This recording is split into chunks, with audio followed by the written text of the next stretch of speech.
નમસ્તે મિત્રો, આજે આપણો ઇમ્યુનિટી સ્પેશિયલનો ચોથો દિવસ છે. આપણે પ્રથમ દિવસે વોટર થેરેપી જોયું, ત્યાર પછી સન ગેઝિંગ અને ડાયટ ફોર હેલ્થ. આ 3 લેક્ચર્સ પછી કેટલાક મિત્રોના એવા ફીડબેક આવ્યા કે જો આ લેક્ચર્સ આપણે હિન્દીમાં આપીએ તો જે હિન્દી ભાષી લોકો છે એ પણ આનો લાભ લઈ શકે. અને ગુજરાતીઓ હવે હિન્દી તો સમજે જ છે, કારણ કે બધા મૂવીઝ, સિરિયલ, સમાચાર એ બધું હિન્દીમાં આવે છે. તો આજે આપણે જે ચોથા દિવસનું ઉપવાસ ચિકિત્સાની વાત કરવાના છીએ એ આપણે આજે હિન્દીમાં બોલીશું. तो आज का हमारा विषय है उपवास चिकित्सा. ये सब अलग अलग चिकित्सा पद्धतियाँ जो मैं आपको बता रहा हूँ वो प्राकृतिक हैं, नेचुरल हैं, और उसके अंदर जब आप प्रवेश करते हैं तो आपका एफर्ट और कॉस्मिक एफर्ट, जिसको नेचुरल हीलिंग कहते हैं, उसका भी आपको पूरा पूरा फायदा इसके साथ मिलता है. तो हम आज एक और चिकित्सा पद्धति का ज्ञान करने वाले हैं, उसकी समझ पाने वाले हैं. और वो समझ वो आपके हाथों में है. अगर आप चाहें तो ये चिकित्सा पद्धति, देखो, सन गेजिंग के लिए सन चाहिए. सन की उपलब्धि नहीं है उस दिन आप सन गेजिंग या सनचार्ज वाटर ये सब नहीं कर सकते. इसी तरह जब आपको पानी का प्रयोग कर रहा है वाटर थेरेपी, तो आपको पानी भी चाहिए. डाइट फॉर हेल्थ की बात बताई तो उसके लिए भी डाइट की आवश्यकता है. ये जो चिकित्सा पद्धति आज जो हम बात करने जा रहे हैं उसके अंदर बहुत सिंपल हैं और बहुत ही असरकारक हैं, और हर कोई उसको बहुत आसानी से कर भी सकता है. तो चलो आज हम देखते हैं उपवास चिकित्सा पद्धति या ना फास्टिंग, जिसको हम फास्टिंग कहते हैं. तो फास्टिंग थेरेपी हम आहार 2 तरीकों से करते हैं. एक मुख से करते हैं और दूसरा आहार हम पूरे ही शरीर से करते हैं. जिसको मुख का आहार कहते हैं वो हम 2 प्रकार का आहार करते हैं. एक पानी और दूसरा आहार. आहार के 2 भाग हैं, सॉलिड और लिक्विड आहार. जो जूस वगैरह हैं वो लिक्विड डाइट हैं, मगर वो डाइट हैं, लिक्विड डाइट हैं. और हम जो सॉलिड, रोटी, सब्जी, भात ये सब खाते हैं वो हमारा सॉलिड फूड है, सॉलिड आहार है. तो ये हम मुख से खाते हैं. और दूसरा जो आहार है जिसको रोम आहार कहते हैं वो हम पूरे ही शरीर से ग्रहण करते हैं. और वो आहार लेना वो निरंतर चालू रहता है, उसको कोई अंतर नहीं है, उसमें कोई गैप नहीं है. मीन्स कंटिन्यूअसली हम वो रोम आहार तो करते ही रहते हैं 24 घंटे. तो ये दोनों प्रकार के आहारों में से हम आज जो बात करने वाले हैं वो पहले प्रकार के आहार से लेकर के ये बात है, ऐसा समझना है. रोम आहार की प्रक्रिया हमारे बस में नहीं है, हमारे नियंत्रण में नहीं है, तो वो तो चलती ही रहती है, हम उसको रोक नहीं सकते हैं. और वो रोम आहार करने की हर एक आदमी का जो मेटाबॉलिज्म रहता है उसके मुताबिक वो रोम आहार कर सकता है. उसमें कई लोग अच्छा खासा रोम आहार कर लेते हैं और कई लोग उसके अंदर उतना अच्छा रोम आहार उनके मुकाबले में नहीं कर सकते हैं। तो ये अपनी अपनी क्षमता, अपना अपना मेटाबॉलिज्म, अपने अपने शरीर का दायित्व ये समझना, मगर उसके बारे में आज हम बात करने वाले नहीं हैं। तो जो आहार की हम बात करने जा रहे हैं वो मुख से होने वाला आहार, मुख से जो आहार हम करते हैं उससे घटित ये घटना है, ये बात है। तो हम मुख से जब आहार करते हैं तो उसको आहार किया कहा जाता है। वो लंच के रूप में हो, ब्रेकफास्ट के रूप में हो, कुछ पीने के रूप में हो, पानी पीने के रूप हो या डिनर के रूप हो। तो ये जो भी आहार हम करते हैं, जब भी करते हैं, उसको हमने खाया, भोजन किया या आहार किया, इन शब्दों से हम उसको समझते हैं। और जो उपवास है उसके अंदर ये आहार नहीं करना होता है, उसको हम उपवास कहेंगे। तो उपवास के अंदर हमें स्वेच्छा से एक चिकित्सा पद्धति के तौर से, हमारी समझ से, हमारे ज्ञान से कुछ और फायदा उठाने के लिए, क्योंकि जब हम खाते हैं तो हमने कल खाने के लाभ वगैरह देखे कि भी वो हमें प्रतिरोधक शक्ति देता है, वो हमारा शरीर का विकास करता है, वो हमें ये लाभ देता है। तो ये सब लाभ खाने से होते हैं, हम मानते हैं, समझते हैं। फिर भी जब उपवास की बात आती है तो खाने से जो लाभ होते हैं और उपवास से जो लाभ होते हैं वो भिन्न भिन्न प्रकार के हैं। तो उपवास के कुछ विशेष लाभ हैं, और कब उपवास करना, कितना उपवास करना, कैसे उपवास करना, ये सब विज्ञान आज समझाया जाएगा। तो उपवास का भी अपना एक दायरा है, अपना एक महत्व है, और चिकित्सा पद्धति के तौर पे किया हुआ उपवास, खाना नहीं है और भूखा रहना पड़े, उस नहीं खाने की अवस्था को यहाँ पर उपवास नहीं गिना गया है, नहीं कहा गया है। ये यही उपवास की बात है कि खाना बिल्कुल है, आप खा सकते हैं, और खाने के लिए आप स्वतंत्र और स्वाधीन हो, फिर भी आप स्वेच्छा से खाना छोड़ते हो, एक दिन या अधिक दिन।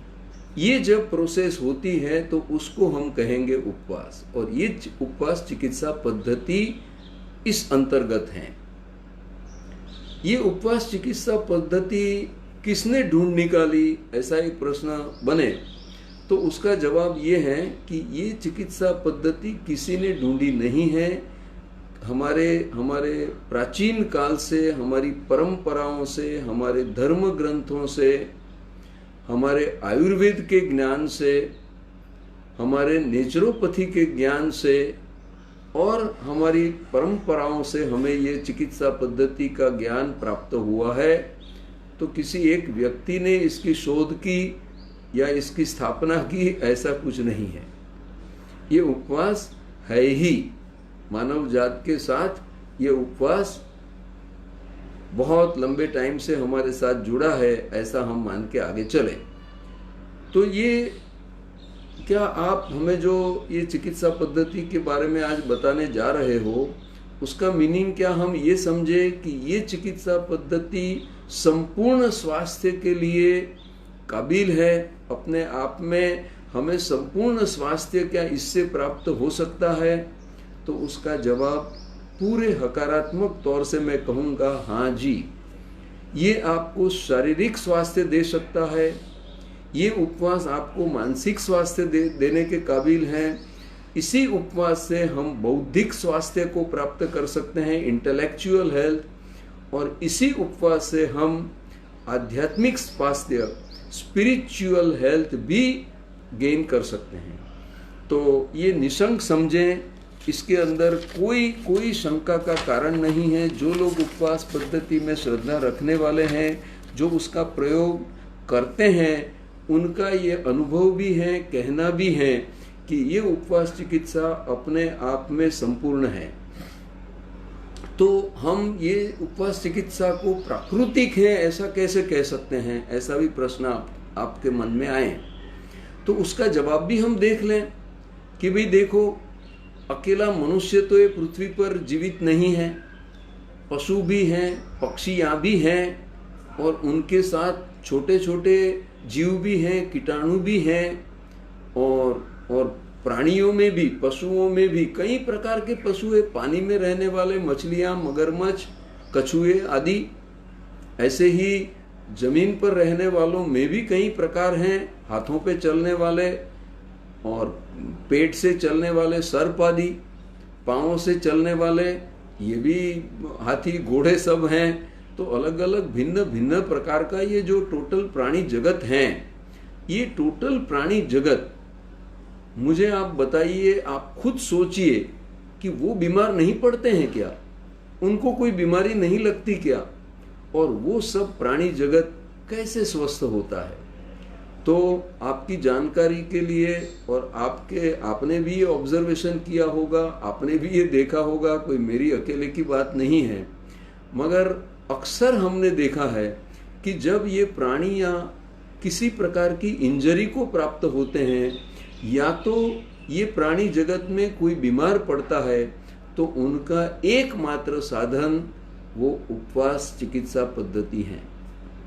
आपने देखा होगा कि कोई कुत्ता या बिल्ली, पालतू कुत्ता या पालतू बिल्ली भी अपने घर में होते हुए भी जब उसको अंदर से कोई बीमारी लगती है तो वो खाना छोड़ देते हैं। कब तक छोड़ देते हैं? जब तक वो पूर्ण स्वस्थ नहीं हो जाते। तो ये स्वस्थता बख्शने वाला नेचुरल उपाय हैं, ये प्राणी जगत से हम बिल्कुल देख सकते हैं, अनुभव कर सकते हैं। और कई प्रकार की बीमारियां ये उपवास करने वालों पे आती ही नहीं। तो उपवास चिकित्सा पद्धति जो है, वो चिकित्सा पद्धति दोनों तरह से काम करती हैं कि अगर आप उसको प्रिवेंटिव हेल्थ केयर के जरिए उसको इस्तेमाल करना चाहते हो तो आप खुल के करो, उसके अंदर आपको कोई तकलीफ नहीं होगी। और अगर ये चिकित्सा पद्धति आप बीमार होने पर उसका उपयोग करना चाहते हो तो वो भी वहाँ पर बिल्कुल एफिशिएंटली ये काम करेगी और आपको रोग मुक्त होने में भी ये सहायक बनेगी। तो हम ये समझें कि भाई इसका दोनों तरह से प्रयोग किया जा सकता है। ये एक प्रिवेंटिव ट्रीटमेंट भी है, असरकारक प्रिवेंटिव ट्रीटमेंट है, और मैं कई उदाहरणों से अपनी बात आपके सामने रखने वाला हूँ।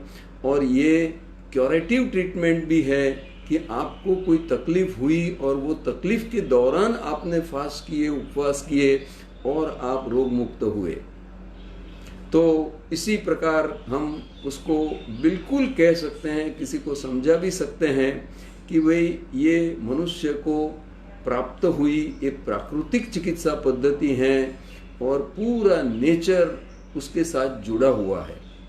शरीर का ये अंतर्गत गुणधर्म है कि ये चिकित्सा पद्धति से आप बिल्कुल स्वास्थ्य को प्राप्त कर सकते हो।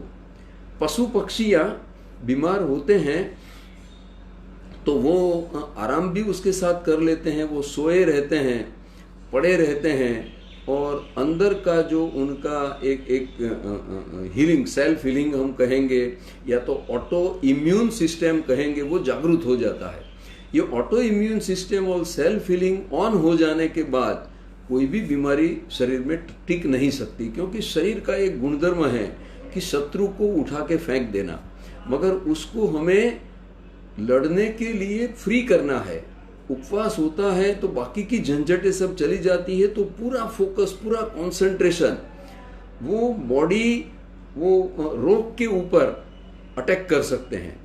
तो जब युद्ध होता है, लड़ाई होती है, तो बाकी का सब काम छोड़ करके पूरा देश वो लड़ाई के अंदर जुड़ता है, आर्मी को सहायक बनते हैं और उसकी जो ज़रूरतें हैं उसको पूरी की जाती हैं। ये जब बाहरी हम समझ सकते हैं, ठीक वैसे ही शरीर के अंदर भी रोग होना, बीमारी होना, वो एक प्रकार का युद्ध है, और उसके ऊपर अटैक करने के लिए हमें शरीर को बाकी की व्यवस्थाओं से जब हम मुक्त करते हैं तो ये ऑटो इम्यून सिस्टम और सेल्फ हीलिंग वो एकदम लड़ायक हो जाते हैं और रोग को इधर से उधर उसको पलायन होना पड़ता है। तो आज हम यहाँ से शुरू करके उपवास के विज्ञान के बारे में पूरा ध्यान करेंगे कि ये उपवास का विज्ञान क्या है। देखो भाई, उपवास का विज्ञान ये है कि जो अभी 2016 के अंदर जो डॉक्टर योशिनोरी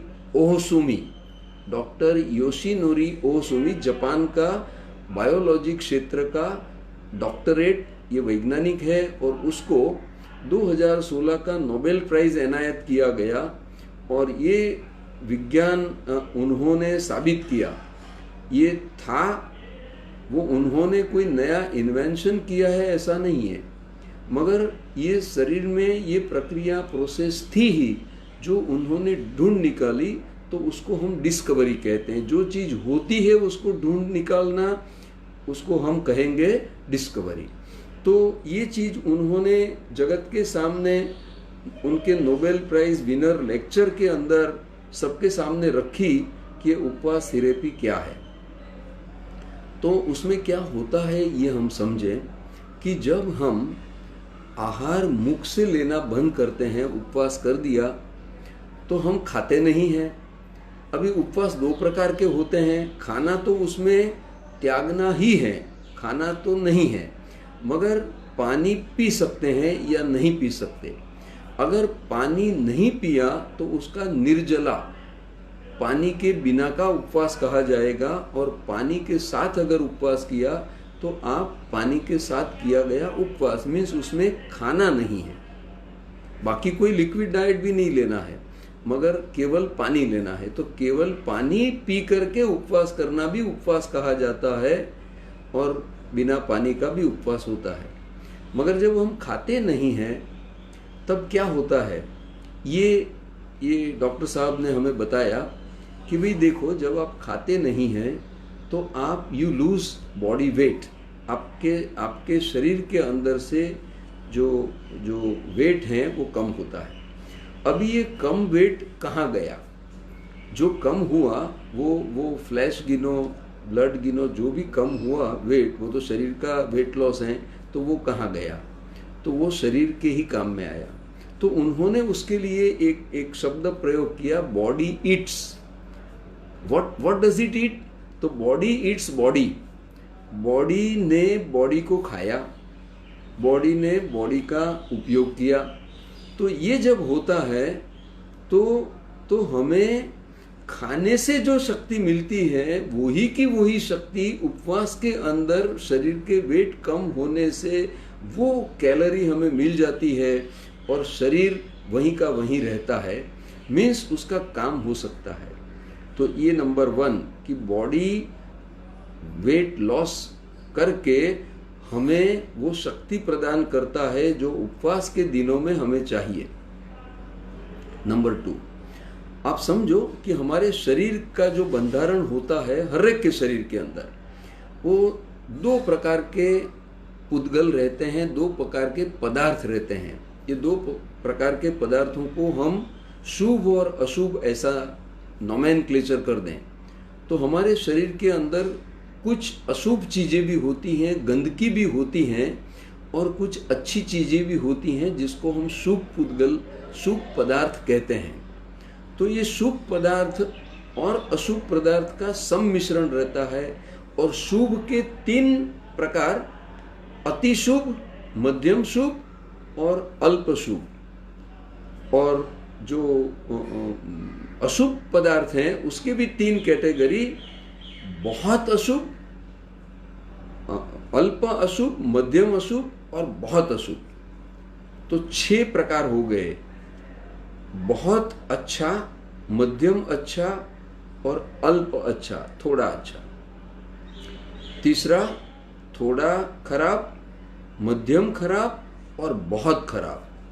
तो अंत में बहुत खराब आ गया और ऊपर बहुत अच्छा आ गया। ये 6 प्रकार का स्केल नीचे से ऊपर तक ये रहता है। शरीर में ये पदार्थ हमेशा बने रहते हैं, किसी का भी शरीर ले लो, स्वस्थ आदमी में भी ये रहेगा, बीमार आदमी में भी ये रहेगा। मगर बीमार आदमी में ये अशुभ का जो उत्पत्ति है या तो उसका होना है वो बढ़ जाता है, तब हम उसको रोग के जरिए देख सकते हैं।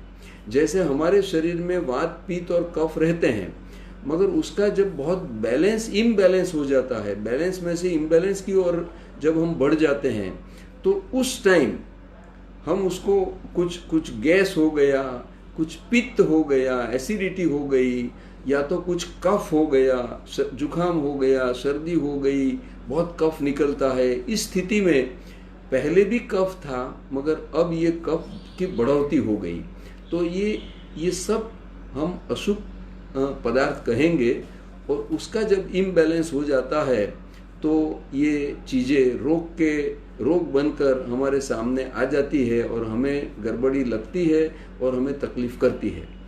तो उपवास जो ये ओशिनोरी ने बताया, उसमें क्या होता है कि जब हम उपवास करते हैं तो शरीर के अंदर जो ये अशुभ पदार्थ रहे हुए हैं उसमें से वो खाना जो शुरू करते हैं वो नीचे से शुरू करते हैं, छठवें पदार्थ से। बहुत खराब जो चीज है वो पहले वो कंज्यूम कर लेता है। ऐसा नेचुरली होता है, ऐसा ये वैज्ञानिक साहब ने बहुत लंबा चौड़ा रिसर्च करके ये चीज दुनिया के सामने रखी, और ये तो बहुत क्रांतिकारी नोबेल विनर बना कि भाई क्या ये होता है। तो हमारे शरीर में अंदर जब अशुभ पदार्थ बढ़ के एसिडिटी हो जाए तो क्या हम उसको न्यूट्रल करने के लिए, ये ज़्यादा एसिडिटी हो गई उसको शरीर ही खा जाएगा और उसमें से एनर्जी बना देगा, वेस्ट में से बेस्ट बना देगा। क्या ऐसे शरीर का बंधारण और रचना है? हाँ जी, वैज्ञानिकों के आधार से बताई हुई ये चीज मैं आपको बोल रहा हूं। ये था मगर हम जानते नहीं थे, हम ऐसा ही मानते थे कि उपवास से सब ठीक ठाक हो जाता है, मगर कैसे होता है ये रिसर्च से साबित हुआ। तो बस अब आपके हाथ में चाबियां आ गई। अब आप समझ गए कि कफ की बढ़ोतरी हो गई, उपवास करिए, पित्त की बढ़ोतरी हो गई, उपवास करिए, वायु की बढ़ोतरी हो गई, उपवास करिए, जुकाम हो गया, इम्बैलेंस हो गया, उपवास करिए।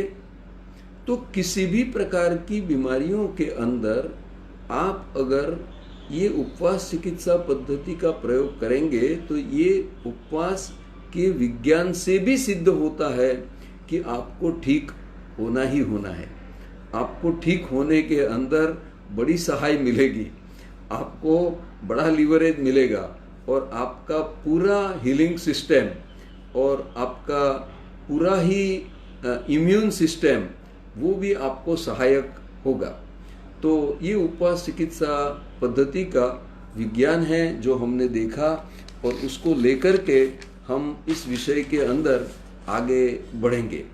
तो उपवास के दौरान आप समझ लो कि अपने शरीर में इकट्ठे हुए जहरीले पदार्थ, टॉक्सिन्स, ये मैंने जैसे आपको बताया कि बाहर से पधारे हुए ऐसे कोरोना जैसे जो पदार्थ हैं वो भी बुरे पदार्थ हैं। शरीर तो उसको निकालने के लिए ट्राई करता है, अपनी कोशिश करता है, मगर उसके दौरान अगर ये उपवास चिकित्सा पद्धति, मेरे पास कोई कोरोना का अनुभव नहीं है, मगर बाकी इन्फेक्शन जो जुकाम वगैरह होते हैं, जो फीवर होते हैं, कोल्ड के जो वायरस लगते हैं, उसमें तो मैंने खुद ने अपने आप के ऊपर उपवास से मैं क्योर हुआ हूँ, और उपवास चिकित्सा पद्धति में अपनाया हुआ है, मुझे उसके परिणाम के पता हैं। और हमारे आसपास मेरे मित्र वर्ग में बहुत सारे लोग ये उपवास चिकित्सा पद्धति के ऊपर डिपेंड करने वाले हैं, और वो आगे पीछे उपवास करते रहते हैं, प्रिवेंशन के लिए भी करते हैं और जब बीमारी आती है तब भी करते हैं। तो ये ऐसा है और हमें उसको समझना, सीखना, अपनाना है। तो उपवास, आपका प्रश्न होगा कि भाई ये उपवास करना है तो कितने उपवास हो सकते हैं? तो हम कहेंगे कि दोनों प्रकार के उपवास में से जो निर्जला मीन्स बिना पानी के उपवास है उसकी एक मर्यादा रहती है। अभ्यास करने वाले 8 उपवास तक बिना पानी के उपवास कर लेते हैं, और पहले पहले शुरू में आप उतने अभ्यासी नहीं हो तो आपको थोड़ा थोड़ा अभ्यास बढ़ा के थोड़ा थोड़ा टाइम पानी छोड़ करके एक उपवास बिना पानी का करे, उस स्थिति को प्राप्त करना है। और फिर आप उसके अंदर एड ऑन कर सकते हैं। और जो उसके अभ्यासी नहीं हैं, जो बिना पानी के रह नहीं सकते हैं, सहन नहीं कर सकते हैं प्यास को, उनके लिए हम ये सजेस्ट करेंगे कि आप पानी के साथ वाला उपवास करो। फायदा तो आपको होना ही है, मगर आप शुरू में पानी यूज करते हुए उपवास करिए। तो पानी के साथ जो उपवास होते हैं वो लंबे उपवास हो सकते हैं। उसके अंदर 1, 2, 3 वो छोटे उपवास कहे जाते हैं। उससे आगे बढ़ के आप 4, 5, 6, 8, 11, 16 उपवास कर सकते हैं, वो ये मीडियम रेंज में आएगा। और 16 के बाद आप 21 या तो 31, 30 या 40 उपवास तक जा सकते हैं। तो 40 उपवास तक जा सकना, ये जो आपने विज्ञान को समझा, तो आप बिल्कुल आसानी से श्रद्धा के साथ ये उपवास चिकित्सा पद्धति को अपना सकते हैं। क्योंकि उसमें मैंने आपको ऑलरेडी समझा दिया कि भाई ये जो उपवास हैं उसके अंदर आप मन में से ये चीज निकाल दो कि मैंने खाया नहीं है। आपने खाया है, मगर आपके इंटरनल रिसोर्सेज से खाया है। आपने बाहरी भोजन नहीं किया है, मगर आपने अपने शरीर का ही जो कलेक्शन था, आपके पास जो बैलेंस था, उसी में से विड्रॉ करके आपने ये भोजन किया है। तो भोजन किया है इसलिए आपकी शक्ति भी बनी रहेगी, एक मानसिकता भी बनी रहेगी। और उस दौरान जो शरीर का मुख्य कार्य है वो होगा रोग को परास्त करना, रोग को निकालना, रोग को दूर करना। तो ये घटना घटती है। आपको लॉजिक कुछ कुछ समझ में आने लगा होगा कि हाँ, बात तो सही है कि भाई अगर विज्ञान ने ये पुरवार किया है कि खराब पदार्थों को बॉडी पहले लेता है तो बॉडी शुद्धि की ओर आगे बढ़ता है। बहुत खराब को खत्म किया, फिर मध्यम खराब पे आएगा, वो खत्म हुआ तो कम उसमें आएगा, तो बॉडी में बचता क्या जाएगा? शुभ पदार्थ रहते जाएंगे, मीन्स स्वस्थ शरीर। तो पूरा ही संतुलन इससे होगा। इसको एक प्रकार का कायाकल्प ही समझो, इसको कायाकल्प की प्रोसेस ही समझो कि आपका जब आप दिवाली आती है तो घर की सफाई करते हो, तो पूरा कचरा कोने कोने से, अपने अपने कबाटों में से, अपनी अलमारियों में से, अपनी तिजोरियों में से, अपना जो स्टोरेज, जो भी स्टोर रूम है, जहां भी कचरे इकट्ठे हम साल भर करते हैं, वो सब ढूंढ के पस्तियां निकाली जाती है, बेकार की चीजें निकाली जाती हैं, डुब्बा डुबली टूटे फूटे सब सामान जो हमने संग्रह करके रखे हैं वो सब निकाले जाते हैं। और फिर दिवाली के बाद बचेगा क्या? तो पूरा नया सजाया हुआ, नई खरीदी किया हुआ अच्छा एक हाउस, उसका हम अनुभव करते हैं। तो जैसे दिवाली में साल भर में एक बार हम पूरी की पूरी सफाई करते हैं, वैसे ही जब हम ये उपवास चिकित्सा पद्धति को अपनाते हैं तो थोड़ी थोड़ी सफाई तो हमें करते रहनी है, मगर अमुक टाइम के बाद कुछ थोड़ी मोटी और दिवाली के अंदर पूरी मोटी अच्छी खासी सफाई, जिसको कहते हैं कि कोने कोने साफ करने वाली सफाई। हम पंखे को भी साफ करते हैं, उसके पीछे वाले भाग को भी सफा करते हैं, हम अलमारियों में से सब सामान निकाल के उसमें से भी सब सफाई करते हैं। ठीक उसी तरह ये उपवास एक नेचुरल सफाई है, वो अपने पूरे शरीर का मंजन कर देता है और कोने कोने से जो अशुभ पदार्थ छिपे हुए हैं, जो अभी दिखने में नहीं आते हैं, उसकी भी वो सफाई कर देते हैं, कर लेते हैं। तो उपवास करने के अंदर मर्यादा आपकी है कि आप कितने कॉन्फिडेंस वाले हैं, आप कितनी श्रद्धा वाले हैं और आपका अभ्यास कितना है। तो आप आराम से अभ्यास बढ़ाते हुए 1 से लेकर के 8 तक, 10 तक, 11 तक, 16 तक, 21 तक, 30 तक, जरूरत पड़ने पर 40 तक जा सकते हैं। ये आपको समझ के रखना है। आपको करना ऐसा कोई डायरेक्ट इंडिकेशन नहीं है, मगर आप ये थेरेपी को समझें और ज़रूरत होने पर करें। और पूरे लेक्चर के बाद में कहूँगा कि भाई मैं स्वस्थ हूँ, आज तो भगवान की कृपा से टच वुड कोई रोग नहीं है, शरीर स्वस्थ है और अच्छी चल रही है गाड़ी, मगर उसको अच्छी चले उसके लिए हमें प्रिवेंटिव क्या केयर लेना है, उपवास चिकित्सा पद्धति ये प्रिवेंशन वालों के लिए कैसे अपनानी है, ये बात मैं लेटर ऑन करने वाला हूँ। मगर आप यहाँ पर तो हम आगे बढ़ते हैं कि रोग होने पर तो आपको ये उपवास चिकित्सा पद्धति अपनाओगे तो फायदा ही फायदा है। तो हम आगे बढ़ें कि भाई उपवास करने पर क्या वीकनेस महसूस नहीं होगी, ऐसा आपको एक प्रश्न उठेगा।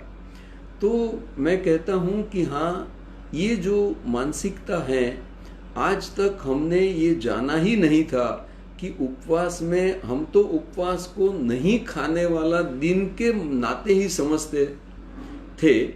अभी हमको बताया गया कि उपवास के दिन भी हमने खाया ही है, मगर मुख से नहीं खाया है, हमने अपने स्टोर रूम से, शरीर के स्टोरेज से खाया है। इसीलिए शरीर को तो शक्ति मिली है, तो शरीर कैसे निर्बल महसूस करेगा? ये मानसिकता है, ये अपना खोटा ख्याल है।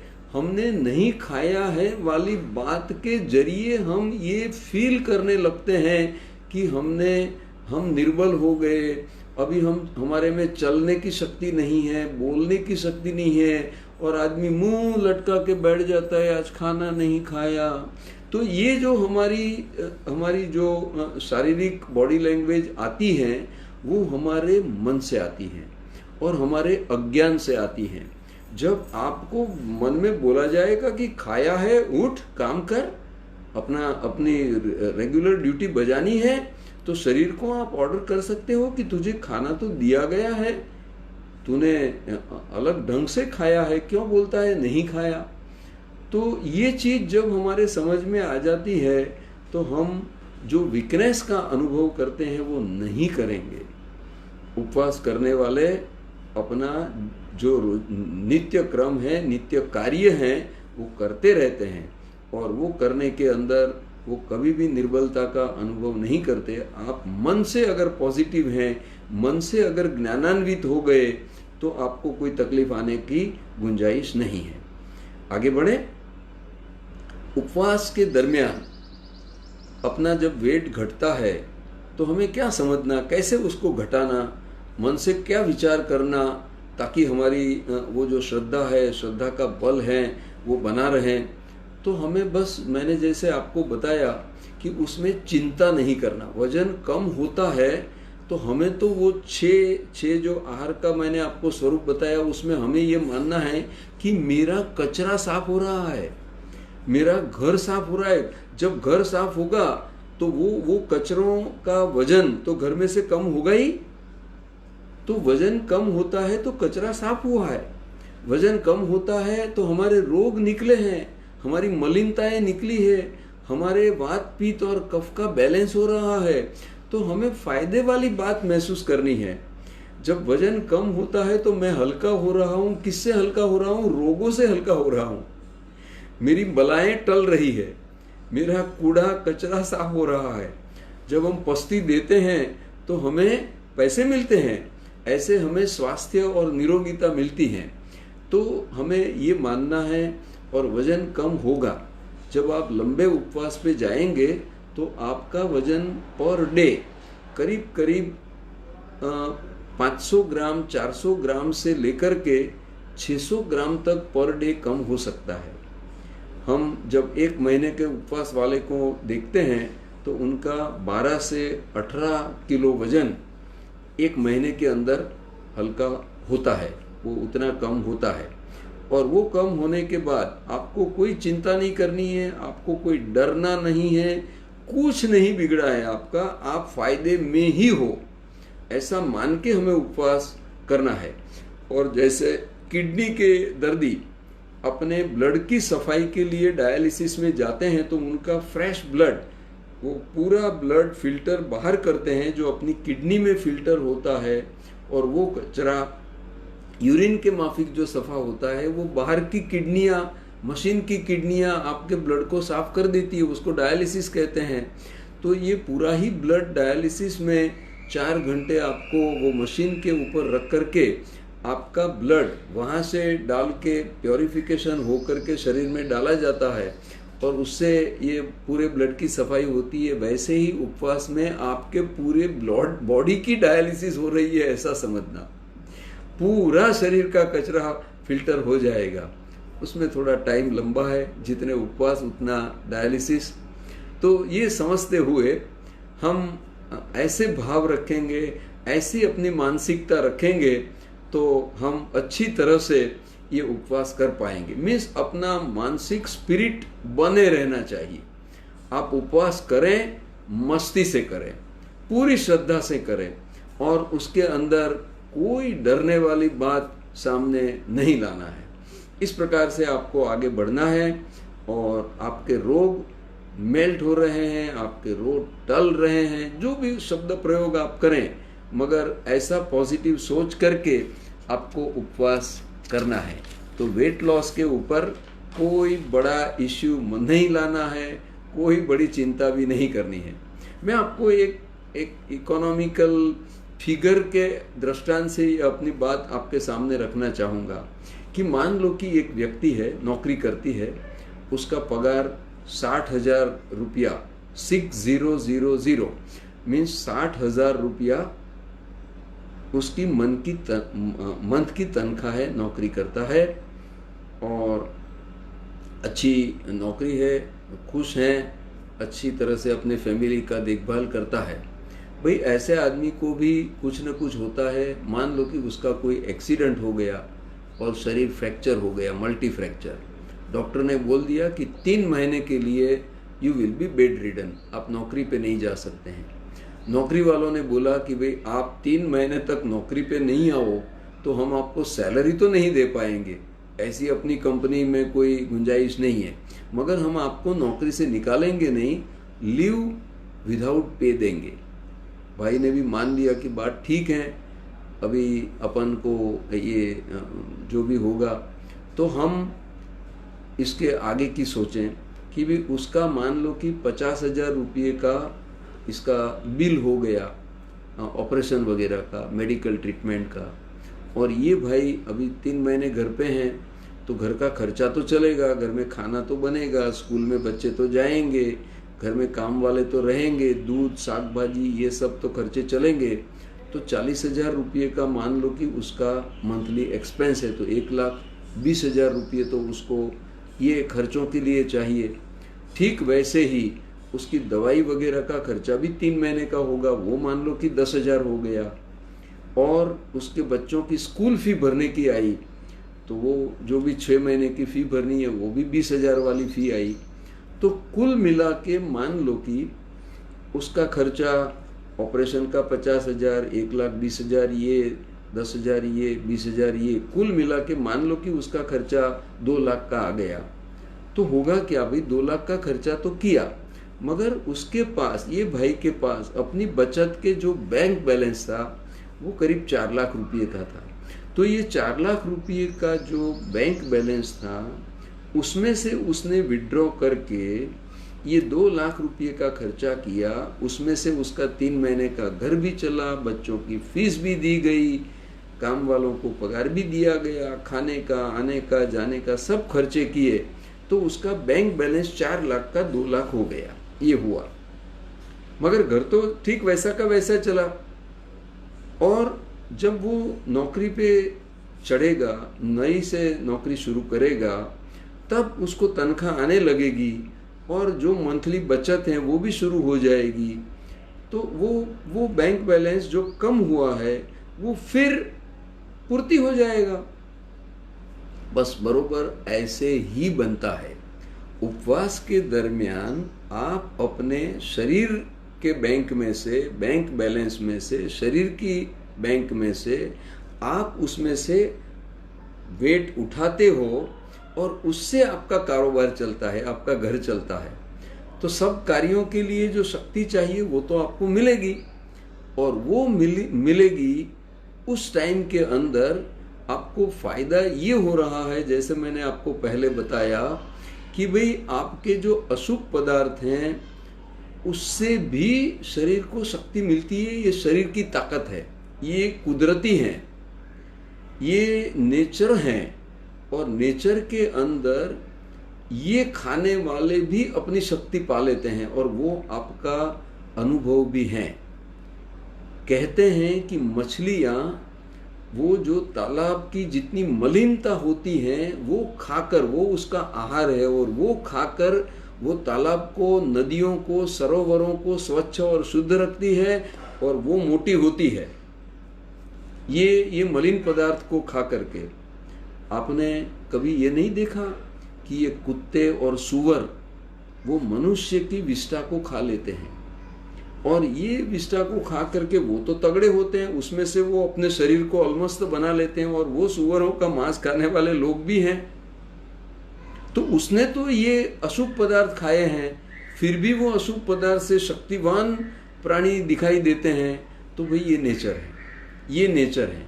गाय घास खा लेती है और अच्छा खासा तगड़ा दूध बना देती है, ये नेचर है। तो अशुभ पदार्थ, तुच्छ पदार्थ को लेकर के भी उसका परिणमन अच्छे पदार्थों में किया जा सकता है। ये शरीर की, ये जीव की एक बड़ी देन है। मनुष्य जन्म का ये एक बड़ा ही राज है कि हम इन चीजों से भी, वेस्ट में से भी बेस्ट बना सकते हैं। तो ये हो गई युक्ति, ये हो गई रोग से मुक्ति। तो हमें ये चीज को बरोबर समझ लेना है ना, कि भाई एक आदमी की कमाई 2-3 महीना नहीं होती है। अगर 2-4-5 दिन, 10-15-20 दिन, 25-30 दिन खाना नहीं चलता है तो कोई बड़ा आसमान टूट पड़ने वाला नहीं है। आप रोग मुक्त होने जा रहे हो और ये एक नेचुरल चिकित्सा पद्धति है। ये समझ अगर आपकी बनी रही तो आप मस्ती से उपवास करोगे और आपको तंदुरुस्ती का एक वरदान मिल जाएगा। तो ये चीज हमें ठीक से समझ लेनी है, और उपवास से हमें डरना नहीं है, भागना नहीं है, और ये समझना है कि ये बिल्कुल नेचुरल है, ये बिल्कुल नैसर्गिक है। तो हम आगे बढ़े कि भाई मैं एक स्वस्थ व्यक्ति हूं, और स्वस्थ व्यक्ति के नाते मुझे कोई रोग अभी नहीं है, मैं बिल्कुल स्वस्थ हूं, और स्वस्थ व्यक्ति के नाते मुझे ये उपवास चिकित्सा का कितना, कैसे प्रयोग करना चाहिए ताकि मैं रोग से बचकर रहूं। मुझे प्रिवेंटिव हेल्थ केयर में फास्ट थेरेपी का उपयोग करना है। उपवास चिकित्सा से मैं कायमी स्वस्थ रहना चाहता हूं। अगर ये आपका मकसद और समझ बनी रहती है तो आप समझिए कि आप हर महीने, हर वीक में एक उपवास की आदत पहले डालिए। एवरी वीक आप तय कर लीजिए, वो मंडे हो या 7 दिनों में से संडे हो, कोई भी एक दिन आप तय कर लीजिए आपकी अनुकूलता के मुताबिक, और वो दिन आपको पक्का फास्ट रखना है। वो दिन आपको खाना नहीं है, आपको केवल पानी पीना है। तो ये पानी पे रह करके उपवास करना वो एक अपनी पारंपरिक उपवास की पद्धति है, उसमें कुछ खाना नहीं खाते हैं। अमुक धार्मिक उपवास जिसमें अमुक प्रकार का खाया जाता है, जिसको फराली खाया जाता है, ये सब उपवास वाली ये बात नहीं है। ये उपवास के अंदर कुछ भी नहीं खाना है भाई। उपवास के अंदर ये नहीं खाना है, ये खा सकते हैं, फ्रूट खा सकते हैं, दूध की चीजें खा सकते हैं, अनाज नहीं खाया जा, ऐसा वैसा नहीं, इसमें अंदर कुछ भी नहीं खाना है। ये वाला उपवास, ये वाले उपवास चिकित्सा पद्धति की हम बात कर रहे हैं। तो ऐसा उपवास जब होता है तो आप एक प्रकार की स्फूर्ति का, एक प्रकार की सफाई का, एक प्रकार के हल्कापन का अनुभव एक उपवास में भी करना शुरू कर दोगे। शुरू में थोड़ा लगेगा, शुरू में थोड़ा झटका भी लगेगा, थोड़ा मन भी मना करेगा।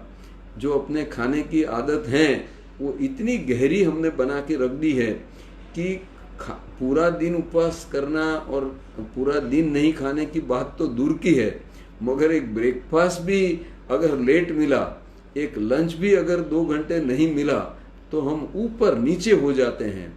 तो ये सब हमें छोड़ना है, समझ के हमें उपवास करना है, समझ के हमें अपनी समझ को तगड़ा करके, मजबूत करके, श्रद्धान्वित हो करके हमें इसके अंदर आगे बढ़ना है। और ये जरूर किया जा सकता है। शुरुआत ऐसे ही होती है। जब आप वीकली 1 उपवास के ऊपर थोड़े स्थिर हो गए, उसके बाद मीन्स 2-3 महीने ऐसा करो, और उसके बाद आप एकाध महीने के अंदर जब आप एक उपवास करते हो तो उसके अंदर आप दूसरे उपवास को जोड़ने का प्रयत्न करें, 2 एक साथ करें। और उससे फिर 2-3 महीने बने कि महीने में एक बार आप 2 करते हैं, बाकी हर वीक 1 करते हैं। ऐसे जब आपका एक कॉन्फिडेंस बिल्ड हो जाता है, आपका एक अभ्यास हो जाता है, उसके बाद आप 1 मोर एडिशन कि 1 महीना ऐसा आए कि जब आप 3 उपवास एक साथ में करें, तो ये आपका बॉडी एक्वेंट होने लगेगा। जो आपको आगे की यात्रा करनी है, उसके लिए आपके बॉडी को एक अभ्यास में झोंकना है। और जो निरोगी रहना चाहते हैं उनको साल में एक बार जैसे दिवाली की सफाई होती है, उस तरह ये हम कहेंगे स्वास्थ्य रूपी दिवाली की सफाई। हमें साल में एक बार 8 या 11 उपवास करना है। क्या 11 दिन बिना खाए रहना है? हाँ जी, 11 दिन बिना खाने रहना है। और आपको कोई वीकनेस का अनुभव नहीं करना है, वीकनेस की चिंता मन से नहीं करनी है। आप खाते ही हो, ये भाव को जान करके आपको करना है। तो जब आप 8 या 11 उपवास करोगे तो आपके शरीर में से, जैसे मैंने बोला कि 500 से लेकर के 800, 600, 700 ग्राम वजन एक दिन में कटता है, तो may be 4-5 kilos of loss weight you may experience. उससे कुछ अलग नहीं है। और जो रोग मुक्ति है, उसके लिए उसके साथ जोड़ करके जो उपवास मुझे बताने हैं, वो भी मैं आपको बता दूं कि भाई हमें कोई हल्का फुल्का जुकाम हो गया, हमें कोई पेट में अजीर्ण हो गया, कुछ पाचन नहीं हुआ है, गैस हो गया है, ऐसा कुछ खाने में आ गया जिससे कुछ रिएक्शन हुआ है, हमें एसिडिटी का प्रभाव हो गया, कफ हो गया है, ऐसा जब हमें होता है, छोटी बीमारी जिसको हम कहते हैं, जिसके लिए हम अपने फैमिली डॉक्टर के पास जाते हैं, 2-3-4 दिन की दवाई लाते हैं, तो ये आप बंद कर दो। जैसे भी ऐसी हल्की छोटी फुल्की बीमारी आती हैं, तो आप तुरंत उपवास को पकड़ लो और 1, 2, 3 उसके अंदर 1 या 2 या 3 उपवास से आप बिल्कुल तंदुरुस्ती को प्राप्त कर लेंगे। ये मेरा खुद का अनुभव है। तो आपको दवाई की बदले ये उपवास की गोलियां खानी है। आपको उपवास चिकित्सा को अपनाना है। आपके हाथ में ये दवाई है, आपके पास ये दवाई है, और उससे आपका जो रोग है वो बिल्कुल निकल जाएगा और रोग प्रतिरोधक शक्ति जो है वो आपको प्राप्त हो जाएगी। आपकी सिस्टम जो है वो इसका मुकाबले के लिए, आगे के मुकाबले के लिए उतनी तैयार हो जाएगी कि आपको वो सर्दी या जुकाम अभी ये सीजन में तो दूसरी बार नहीं आएगा। थोड़ा धैर्य रखना होता है। अगर तगड़ा जुकाम हो गया है, तगड़ी ये हो गई है, तो 1 दिन और बढ़े, मगर ये 1, 2, 3, 4 वाली बात है। बहुत लंबे उपवास करने की इसमें आवश्यकता नहीं रहेगी। दूसरे जो हैं कि भाई जिसके अंदर आपको कुछ ज़्यादा ही तकलीफ हो गई है और उसके लिए आपको मध्यम वाले ब्रैकेट में जाना है, 6 से लेकर के 11 या 16 तक जाना है, तो ऐसी बीमारियां भी हैं जिसके अंदर आपको मध्यम लेवल के 6 से ऊपरी वाले ब्रैकेट के उपवास करने पड़े। इसके अंदर जब आपको ऐसा कुछ हुआ है तो अनुभवियों का मार्गदर्शन लेना है। ये अनुभवी होते हैं, ये नेचुरोपैथ होते हैं जो आपको उपवास कराते हैं। नेचुरोपैथी के अंदर ऐसे उपवास की गतिविधियां है ही, और वो उपवास करवाते हैं। और उपवास से आपको, हाँ, उसके अंदर नेचुरोपैथी में कुछ अमुक प्रकार के पदार्थ के साथ उपवास कराते हैं, नींबू पानी देते हैं, ये करते हैं। हमें वो नहीं लेना है, मगर उनका मार्गदर्शन हम ले सकते हैं। तो इस प्रकार से हमें तो केवल पानी पे रह कर के उपवास करने की विधि को ही इसके अंदर समझना है। उसमें रसाहार का उपवास, फलाहार का उपवास, केवल आम खाना और उसको वो लोग कहते हैं उपवास। तो कैरी की चिकित्सा या तो अमुक रस की चिकित्सा, नारियल के पानी ऊपर रह करके किए गई ट्रीटमेंट, वो नेचुरोपैथी के अलग अलग वो हैं वेरिएशंस। मगर हमें तो केवल पानी लेकर के उपवास जो करते हैं, ये चिकित्सा पद्धति है। तो इसके अंदर इसको लेकर के हमें करना है। और ये उपवास चिकित्सा पद्धति में आप बड़े विश्वास के साथ, आपको श्रद्धा के साथ आपको आगे बढ़ना होगा। उसके अंदर कोई कच्चापन नहीं चलेगा। मानसिकता बरोबर आपकी मजबूत होनी पड़ेगी, क्योंकि देखने वाले लोग आपको कहेंगे कि ओह कितना दुबला हो गया, क्या हो गया, ये तो बड़ा धोखा है, कोई ऐसे तो उपवास करता है क्या, ऐसे सब कमेंट्स आएंगे। उसके लिए आपको मानसिक तौर से रेडी रहना पड़ेगा। कुछ नहीं हो रहा है, आपका कुछ बिगड़ नहीं रहा है, आप केवल रोग मुक्ति की ओर आगे बढ़ रहे हैं, ये समझ के आपको आगे बढ़ना होगा। तो इस प्रकार से हम करते हैं। और जो असाध्य बीमारियां हैं, जो बीमारियां सालों से हमें लगी हुई हैं, और वो सालों से लगी हुई बीमारियां, बड़ी बीमारियां जिसको कहते हैं, उससे अगर आपको रोग मुक्त होना है उपवास चिकित्सा पद्धति से, तो आपको 30 से ऊपर वाले ब्रैकेट में जाने पड़ेगा, 21 के ऊपर वाले ब्रैकेट में जाने पड़ेगा। तो 16 और 21 तक मध्यम ब्रैकेट हैं, और 16 से ऊपर 21, 25, 30 और 40 तक ये जो उपवास हैं, वो आपको बड़ी बीमारियों के लिए आप आजमा सकते हैं। और उसके अंदर इसके प्रयोग कैंसर जिनको हुआ है, ऐसे दर्दियों के ऊपर भी ये प्रयोग किए जा रहे हैं।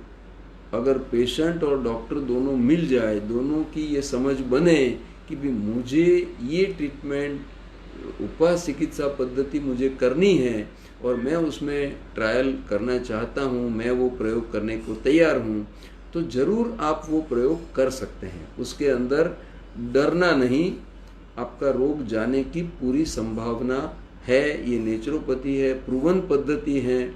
और मैंने तो कई कैंसर वाले दर्दियों ने जब उपवास शुरू किए तो उनकी वेदनाएं शांत हो गई, ऐसे कई पेशेंट्स देखे हैं। तो इसके अंदर कोई ये आश्चर्यचकित या चमत्कारिक मानना ऐसा कुछ नहीं है। ये एक नेचुरल हीलिंग प्रोसेस है, इम्यून सिस्टम है। और कैंसर अगर डेवलप हुआ है तो वो कैंसर को ही खा जाना है, बॉडी खा जाएगा। बॉडी के अंदर कैंसर को खाने की शक्ति है। अगर वो उसको कैंसर का जो ग्रोथ है उसको अगर हम खुराक देते हैं तो वो और बढ़ता है, और अगर उसको खुराक देना बंद किया तो वो खुद मर जाता है। ये उसका लॉजिक है, ये उसकी फिलॉसफी है। तो ये करना है। अगर आप बिना प्यास नहीं रह सकते हैं तो पानी के साथ ही करिए। मगर आपको अगर ये ट्रायल अपने पे लेना है कि मैं बिना पानी भी रहने वाला उपवास करना चाहता हूँ, तो आप शुरू के अंदर आधे दिन तक पानी मत पीजिए, 12 बजे तक मत पीजिए, तो आपकी क्षमता वहाँ तक बढ़ी। उसके बाद आप वो टाइम बढ़ाते चलो और 24 घंटे वाला बिना पानी का उपवास एक बार आप पहुँचो, धीरे धीरे करके बढ़ाते हुए। और 3 दिन का बिना पानी का उपवास वो आप कर सकोगे। और ये गर्मी के दिनों में थोड़ा मुश्किल होता है, सर्दी और बारिश के दिनों में ये आसानी से सहजता से होता है, क्योंकि उस टाइम हमारा जो बॉडी है वो रोम से जो भेज होता है, जो ये वेट वेदर होती है तो हमें प्यास कम लगती है, क्योंकि हमारा बॉडी पूरा वो वाटर एब्सॉर्ब करता है और वातावरण के अंदर ह्यूमिडिटी रहती है। तो ये सब बॉडी सीजनल चेंजेस वो बॉडी अंडरगोज, और हम पानी ज़्यादा छोड़ते हैं गर्मी के दिनों में, और ग्रहण कम होता है क्योंकि एटमॉस्फेयर में वो भेज वो ह्यूमिडिटी नहीं होती। तो ये सब होता है, आप चिंता मत कीजिए। आप जब शरीर में पानी नहीं लोगे तो शरीर अपना काम कर लेगा, वो उसका रोम आहार बढ़ा लेगा और पानी एब्सॉर्ब कर लेगा। तो आपको केवल प्यास को सहना है। अगर ये कर सको तो आप बिना पानी वाले उपवास को भी ट्राई कर सकते हो। आप पूछोगे कि भाई ये वेट लॉस हो गया, मान लो कि हमने 30 दिन का उपवास किया और हमारा वेट 18 किलो कम हो गया, तो ये 18 किलो वापस कब आएगा? तो उसका थंब रूल ये है कि जितने दिन के आपने उपवास किए करीब करीब उसी के बाद, मीन्स 30 उपवास किए तो 30 उपवास के बाद आपका वजन रीगेन हो जाने की पूरी संभावना बनी रहती है। उसके अंदर प्लस माइनस 5-6 दिन 7 दिन हो सकता है, क्योंकि आपका शरीर नए से बन गया, आपका शरीर बिल्कुल हेल्दी हो गया, वो रीगेन की प्रोसेस भी अभी जल्दी होती है। तो ये भी चीज़ है साथ साथ। तो आपको समझना है कि शरीर निरोगीता की ओर जब आगे बढ़ता है तो बाकी की चिंता आप वो निरोगी शरीर पर छोड़ दीजिए, वो अपने आप अपना काम कर लेगा। और आपका काम तो रोग निकालने का हो गया, तो जंग तो जीत गए, आपने युद्ध तो जीत लिया। अभी बाकी की चीज़ें, बाकी की व्यवस्थाएं वो अपने आप होती चलेगी, बन भी जाएगी, उसमें आपको चिंता करने की ज़्यादा आवश्यकता नहीं है। अभी आपको ये बात मैंने समझा दी है। अभी उपवास जब आप छोड़ते हैं, उपवास हो गए, उपवास छोड़ा, तो मान लो कि मैंने 8 दिन के उपवास किए, तो उसके बाद 1-2 दिन मुझे थोड़ा हल्का लिक्विड डाइट लेना है। उसके अंदर मूंग का पानी, बहुत उसको बॉईल किए हुए मूंग, ऐसे जो अपने राइस हैं उसका छोटे टुकड़े जिसको कणकी कहते हैं, ये एकदम सॉफ्ट करके वो लिया जा सकता है। ऐसे जो पदार्थ हल्के होते हैं, जो पदार्थ पचने में सरल हैं, ऐसे पदार्थों से आपको उस उपवास छोड़ें, और 1 दिन 2 दिन के बाद आप अपने धीरे धीरे उसमें एडिशन करते चले। पहले 1 चपाती खाएं, फिर 2 चपाती खाएं। तो ये पारणा की विधि रहती है। किसी भी अनुभवी को आप एक अपना मार्गदर्शक बना लीजिए, तो उससे आपको मिलेगा मार्गदर्शन। हमारे पास ऐसे कई लोग हैं, मैं आपको उदाहरण के तौर पे कह सकता हूँ कि भाई एक भाई है नवरंगपुरा के अंदर जिनका नाम बिपिन भाई चूड़गर हैं।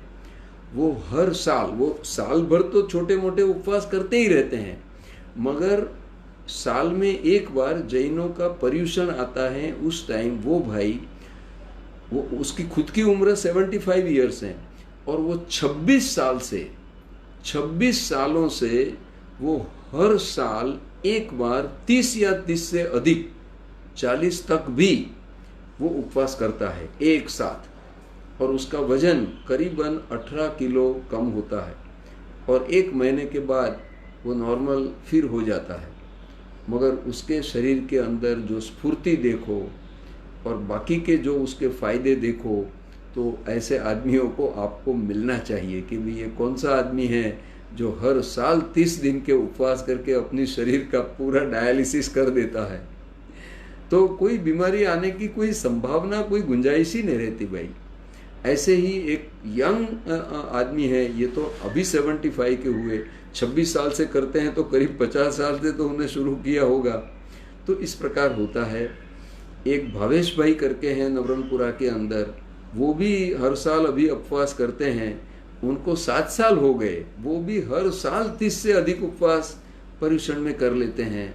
वो भी बड़े एनर्जेटिक हैं और अपने 30 दिन स्कूटर चला के अपने धंधे पे जाते हैं, अपना काम करते हैं, कोई भी काम के अंदर कोई सुस्ती नहीं, कोई कोई वीकनेस नहीं और कोई छोटापन नहीं। नहीं खाया है मगर खाया है वाली बात है। बाहर से नहीं खाया है मगर अंदर की खुराक तो हमने ली है। तो ये एक अपना अभिगम बन गया, एक पर्सपेक्टिव बन गया। ये अगर आपने समझ लिया तो कोई तकलीफ नहीं।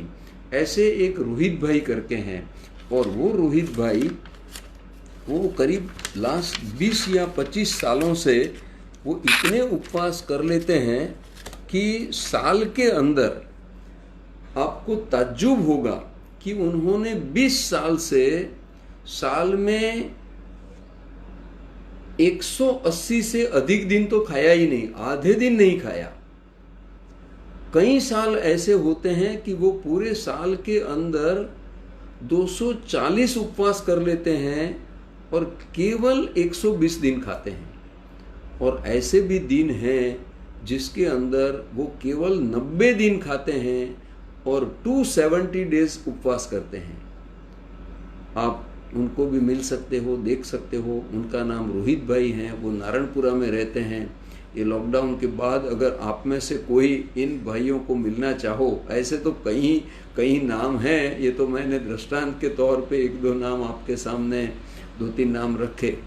तो मैं कंक्लूड करता हूँ कि ये उपवास से आपका शरीर निरोगी बनेगा। क्या फायदे होंगे? तो आपका शरीर निरोगी बनेगा।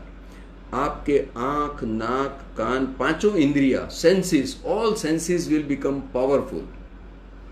ऑल सेंसेस विल बिकम है वहां से आगे बढ़ करके बहुत पावरफुल बनेगी। आप अपने शरीर का पाचन तंत्र, आपके शरीर की हड्डियों का तंत्र, आपका नाड़ी तंत्र, मज्जा तंत्र, श्वसन तंत्र, रुधिराभिसरण तंत्र, हृदय का पूरा तंत्र, व्यवस्थाएं, ये सब आप मजबूत करोगे, निरोगी करोगे। नलियां जो ब्लॉक हैं वो सब सफाई हो जाएगी। आपको हार्ट अटैक आने की कोई गुंजाइश ही उपवास करने वालों में नहीं रहती। ये आपको वरदान हो जाएगा। इसी तरह आपका मन प्रफुल्लित, स्वस्थ और मजबूत बन जाएगा। आप एक मजबूत मनोबल वाले इंसान बन जाओगे। उपवास करने वाले के अंदर शंकाएं नहीं रहती, वो संकल्प वाले होते हैं, वो निर्णायक होते हैं, वो डिसीजन मेकर होते हैं। नहीं खाना है, नहीं खाना है, आत्मविश्वास बढ़ गया। एक बच्चा भी अगर उपवास करेगा तो उसका आत्मविश्वास बहुत बढ़ेगा। ये कर सकते हैं आप, अनुभव कर सकते हैं। और उसके बाद आपकी जो बुद्धि शक्ति है वो विकसित होएगी, आपकी याद शक्ति बढ़ जाएगी। आपके जो भी वीकनेसेस हैं उसके अंदर आप अपना अंदर का एक परिवर्तन महसूस करने लगोगे। अरे भाई, आध्यात्मिक जो स्वास्थ्य है उसके बारे में अगर मैं कहूँ तो आपका धैर्य और सहन शक्ति बढ़ जाएगा। बढ़ता हुआ धैर्य और बढ़ी हुई सहन शक्ति। आप शांत होने लगेंगे, आपको गुस्सा नहीं आएगा। जब आदमी भूखा हुआ है, उसको खाना नहीं मिलता है तो गुस्सा आता है, और जब आदमी भूख लगी है उसको सहन करता है, और जब वो खाना उसको नहीं है ऐसा मान करके वो खाता नहीं है तो वो गुस्से को अपने कंट्रोल में ला देता है। ऐसी कई चीजें हैं। फोन आ गया बाहर से, इसीलिए ये फोन डिस्टर्ब हुआ। मैं अपनी बात 1 ही मिनट में खत्म करता हूं कि आपकी नींद कम होगी। उपवास करने वालों की नींद कम होती है और आप गहरी नींद होगी, और आप वो नींद से आपको पूरा आराम मिल जाएगा। तो आपकी एफिशिएंसी, आपके कार्यकाल बढ़ जाएगा। ऐसे तो मैं बोलूं तो मैंने एक लिस्ट बनाया है जिसको अगर आप जैन फिलॉसफी की तरह से समझना चाहे तो उसके लाभ का एक साहित्य बना हुआ है जिसके अंदर 108 फायदे उपवास के, ऐसा हमने एक संकलन किया है। खैर, उतने डिटेल में जाने की आप सबको ज़रूरत नहीं है। आप इतना ही समझें कि आपका शारीरिक, आपका मानसिक, आपका बौद्धिक और आपका स्पिरिचुअल आध्यात्मिक स्वास्थ्य, ये जीवन का राज है। अगर ये चारों स्वास्थ्य वाले जीवन को आप जी रहे हो तो आप एक अच्छे इंसान बन जाओगे जिसको कोई शिकायत नहीं, और आप एक एफिशिएंट काम करने वाले बन जाओगे, और हर तरह से आप जीवन को मनाओगे उत्सव की तरफ। एक भी दिन डल नहीं जाएगा, एक भी दिन ये क्या है कि आलसीपना नहीं आएगा, आप स्फूर्तिवंत रहेंगे, कोई थकान नहीं रहेगी, और आपको सालों से बुढ़ापा आएगा मगर शक्ति से बुढ़ापा नहीं आएगा। आप तरोताजा स्वस्थ जीवन जी पाओगे। तो ये बात है, हम उपवास चिकित्सा को वैज्ञानिक तरीके से खूब ढंग से, खूब ठीक से समझे हैं। अभी चुनौती आपकी है कि आप एक निर्णय कर पाते हैं कि भाई मुझे एक शुरुआती उपवास तो करना है, वीकली वंस न सही, मैं एक उपवास करके तो अपनी जात को देखूं, टटोलूं। तो ऐसी एक हल्की फुल्की शुरुआत कीजिए, आपको अच्छा अनुभव होगा, और वो उपवास के बाद आप आगे बढ़ें और उपवास चिकित्सा पद्धति को आपकी खुद की चिकित्सा पद्धति बना लें। आप उपवास करने लगें, बस यही दिल की ख्वाहिश है। तो बिना डॉक्टर, बिना दवाई कैसे निरोगी, कैसे स्वस्थ रहा जा सकता है, उस विषय को लेकर के आज चौथा दिन था, जिसके अंदर ये बताया उपवास करने वालों से कोरोना भी डरता है। वो उसके आसपास जाने की हिम्मत ही नहीं करता कि यह आदमी तो मुझे ही खा जाएगा। तो ये बात है, तो आपको इस ढंग से इस चीज को लेना है और आप एक अच्छा निरोगी जीवन जिए।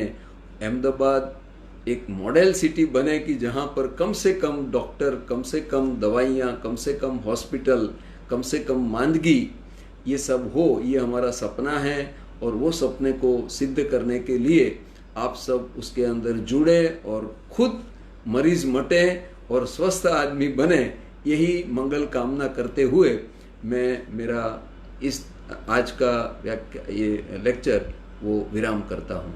धन्यवाद। Thank you.